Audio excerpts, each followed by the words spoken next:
Buenos días con todos. Mi nombre es George Guerrero. Soy estudiante de la carrera de Ingeniería Automotriz en la Universidad Internacional del Ecuador. El día de hoy les voy a hablar sobre la contaminación y el reciclaje. Si quieren eh, adicionar algo a la presentación, me avisan nomás y podemos discutir, o sea, hablar sobre el tema.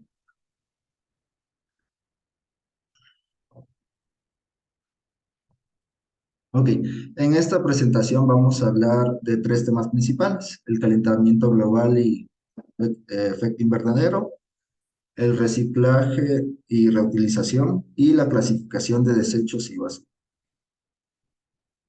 Ok, el efecto invernadero. Este básicamente es un efecto que tiene la Tierra con respecto a la radiación del Sol y consta de tres partes principales. La primera es que una parte de la radiación solar atraviesa la atmósfera y llega a la Tierra. La segunda es que la Tierra absorbe toda esa radiación y refleja parte de la misma hacia la atmósfera. Y los gases de efecto invernadero en la atmósfera atrapan esta radiación y calientan el planeta. En teoría, este es un efecto bueno para la Tierra, ya que permite que mantenga una temperatura estable de alrededor de 15 grados. Así es posible que haya vida en la Tierra. Pero hay algo contraproducente, que la emisión de contaminación por parte de los humanos afecta e incrementa este calentamiento hacia la atmósfera. Los gases que intervienen en este efecto son el óxido nitroso, el dióxido de carbono y el gas metano. Ok. Aquí podemos observar un gráfico sobre los gases que más ocupan este efecto invernadero. Por ejemplo, el dióxido de carbono, que ocupa un 56,6%, sobre todo en la quema de combustibles fósiles. También el dióxido de carbono en la deforestación y la desintegración de la biomasa. El gas metano un 14,3% y el óxido nitroso. También tenemos que las emisiones de energía, con respecto eh, al uso global, tenemos un 14% en el área de transporte, en edificación un 8%, en las industrias alimentaria, textil, entre otras, un 14%, y en la producción de energía un 24%. La producción de energía tenemos todas las industrias que se dedican a la elaboración a la creación de energía, como eléctrica, fósil, entre otros. Ok, en este gráfico tenemos más o menos cómo funciona el efecto invernadero. Eh, Aquí se puede observar que las actividades humanas que emiten gases arrastran ese calor hacia la atmósfera, el cual los gases de efecto invernadero no permiten que esta radiación salga de la atmósfera, y aquí existe un sobrecalentamiento. ¿Ok? Entonces, aquí también tenemos ahí cambios en la atmósfera, como la circulación de la energía, entre otros. Aquí tenemos cómo es la corriente de energía alrededor del planeta, generando cambios de calor en diferentes puntos. Por ejemplo, en el Polo Norte tenemos un cambio de estado significativo, igual que en la línea ecuatorial y en el Océano Pacífico. Como tenemos un cambio de calor en el Polo Norte, esto ha afectado significativamente al área fría del planeta, se podría decir. Entonces, esta es una de las consecuencias. Estos son dos gráficos distintos, con una comparación de 10 años, en el 2000 y en el 2010. Por ejemplo, aquí tenemos que en el año 2000 el área del Polo Norte era de 7,3 mil kilómetros cuadrados, y en el 2010 4,3 mil kilómetros cuadrados. ¿Cómo afecta esto al planeta? Básicamente aumenta la temperatura, ya que no tenemos un espacio que baje la temperatura ocasionada por la contaminación ambiental, e incrementando sequías, inundaciones, y entre otras catástrofes naturales. Y sobre todo también eh, acabar con la vida que sitúa en estos espacios, como los osos polares, pingüinos, focas, entre otros. Como les venía diciendo, aquí hay una tabla comparativa de las catástrofes naturales desde la década de los 60 a los 90, ya que en los 60 comenzó también como una pequeña revolución industrial con los combustibles fósiles y todo eso, entonces fue de gran impacto para el planeta. Aquí tenemos, por ejemplo, en las gráficas rojas, mm, eh, la, la cantidad de tormentas tropicales alrededor de los años. Por ejemplo, en 1963 al 67 tenemos aproximadamente dos tormentas tropicales registradas, mientras tanto que entre 1988 y 1992 tenemos más de 20, aproximadamente 22. Esto afecta igual a la vida silvestre de todos los espacios, ya que les va extinguiendo poco a poco. También tenemos un incremento en las inundaciones, con desde 3 inundaciones en 1960 hasta aproximadamente 23 inundaciones en 1988. Ok, una vez entendido lo que es y cómo funciona el efecto invernadero, también hay que entenderle la contaminación y qué produce y qué consecuencias tiene sobre la vida del planeta. Básicamente, la contaminación es la alteración del medio ambiente por la influencia de elementos externos al ecosistema. Y un contaminante es toda sustancia o compuesto que afecta negativamente al mismo ecosistema. Hay diferentes tipos de contaminación. En esta presentación me voy a basar en los tres más conocidos, que es atmosférica, al agua y al suelo. En atmosférica tenemos toda la contaminación por gases tóxicos generados por los vehículos, industrias, entre otros. Al agua igual, básicamente está la presencia de los desechos, igual generado por las industrias, entre otras. Y al suelo, que está más derivada a la construcción y agrícolas y actividades agrícolas y ganaderas. También tenemos otro tipo de contaminación que afecta mucho a, al planeta, que es la química, radiactiva, térmica y microbiológica. Ok. Hay diferentes causas de los contaminantes, pero aquí nos vamos a centrar en los más conocidos posibles. Primero tenemos el tráfico, como lo mencioné antes, las construcciones y demoliciones que básicamente acaban con la vida de una zona del ecosistema. La deforestación, que es igual, eh, la implementación de pesticidas en la industria ganadera y agrícola, y las industrias, que es básicamente las que más daño causan al planeta. Todo tipo de industrias, textil, de comida, de lo que sea. Ok, a continuación les voy a presentar un pequeño video para entender un poco más este tema de la contaminación.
¿Me confirma si pueden escuchar el video? La tierra es el lugar donde vivimos.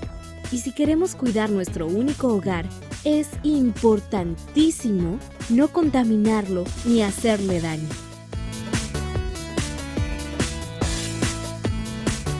¿Por qué es importante el cuidado del medio ambiente? Porque es el lugar donde vivimos, y si lo dañamos, nos estamos dañando a nosotros. ¿A alguno se le ocurre un ejemplo de cómo se daña al ambiente? Si yo echara estos papeles que ya no uso a la calle. Exacto, y ese papel tan inofensivo pasa a ser algo preocupante, un contaminante más.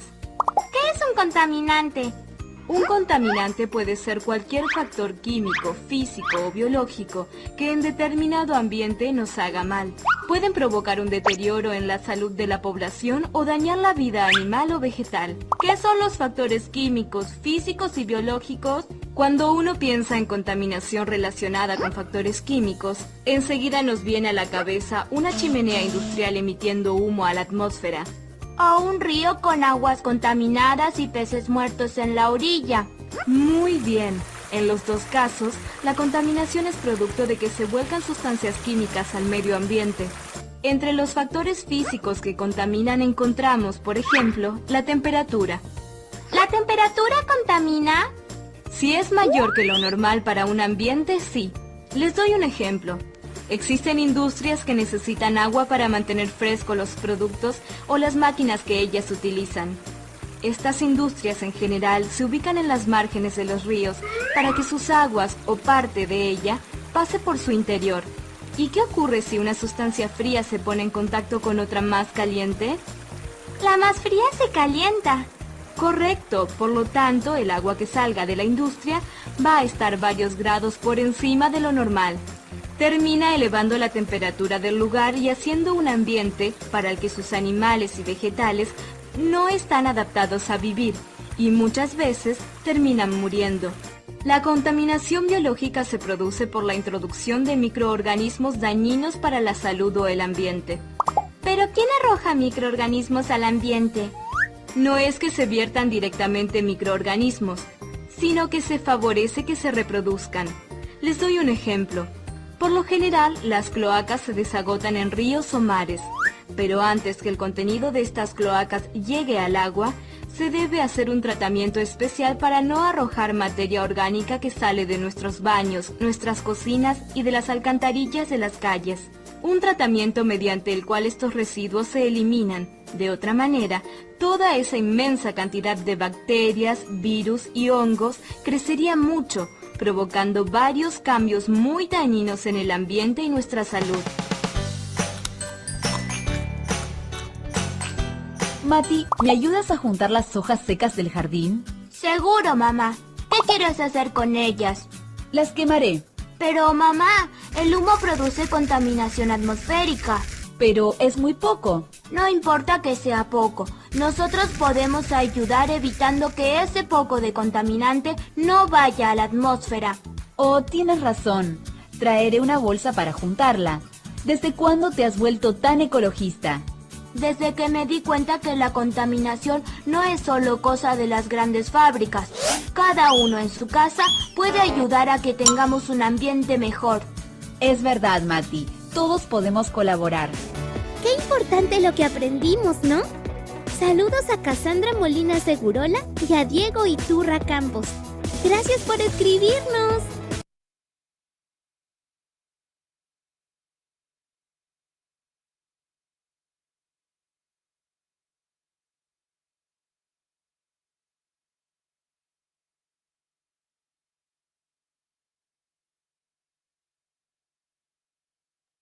Ok, ok, una vez ya entendido el tema de la contaminación y cómo funciona, les voy a presentar algunos métodos para reducir la contaminación desde nuestras casas. Uno de los principales es apagar las luces cuando no las usas. Por ejemplo, esto aplica tanto como para las luces de casa como para todos los aparatos electrónicos, ya que como tienen un consumo de energía, hay una industria detrás de eso que básicamente contamina cada vez más que cuando usamos los aparatos. Entonces, entre menos usemos, menor impacto tendrá sobre el planeta. También tenemos otro que es utilizar productos reutilizables, ya puede ser envases, fundas ecológicas, eh, entre otros. Por ejemplo, hay En otros países hay diferentes métodos que usan los supermercados, ya con las fundas, que es básicamente te cobran a ti como usuario si quieres, dependiendo de la cantidad de fundas que quieras comprar para llevar tus productos. Entonces, esto hace que las personas lleven sus propias bolsas y reduzcan la cantidad de plásticos en el planeta. También tenemos no desperdiciar el agua, ya que es lo mismo que la luz, ya que hay una industria atrás que básicamente está haciendo un consumo energético que afecta al planeta para brindarnos el servicio del agua. Entonces, entre menos usamos el agua, menor impacto tendrá eso. Otro también que es súper bueno, que es utilizar la bicicleta para movilización, o como ahora está de moda los scooters o las motos eléctricas, ya que de igual manera tienen un menor impacto y porque utilizamos estos, estos transportes en vez de utilizar transportes de combustión interna. Entonces reducimos la cantidad de gasolina utilizada o de combustible y podemos dar más un respiro al planeta. También tenemos fomentar la economía circular, que es básicamente utilizar productos y darles una segunda vida.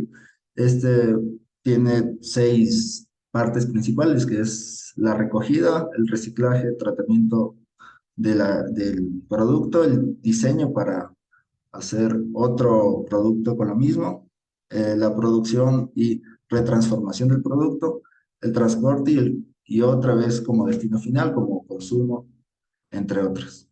Una, una industria que fomenta bastante esto y que muy pocas personas la conocen es la industria textil, que básicamente reutiliza o venden otra vez la ropa. Una vez que tú ya compras una prenda, entonces la venden para reducir el impacto ambiental.